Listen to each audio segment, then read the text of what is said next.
Čau visiem rakariem. Šitas vakardienas smukākais atradums.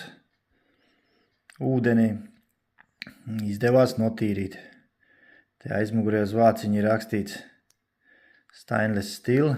Un tad ir, kā es jums varētu parādīt, tā gaismā jākrīt.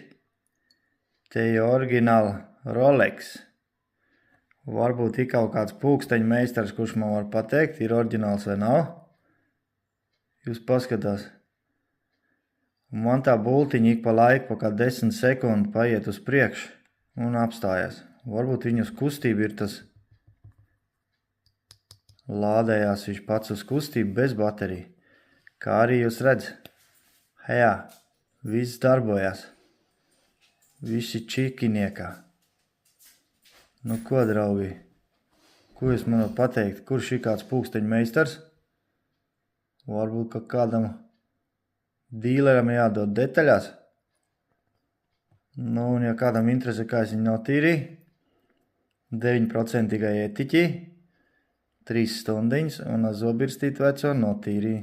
Visu to kaknos bija pieaudzis tāds akmens. To man viss ChatGPT iemācīja, draugi. Bet, nu, tas ir labākais atradums vakardienas, ja oriģināls. Ko lai es saku? Zelta gredzeniņiem nav, nekrīt nost, bižutērija Auskar un Rolex pulksteņi.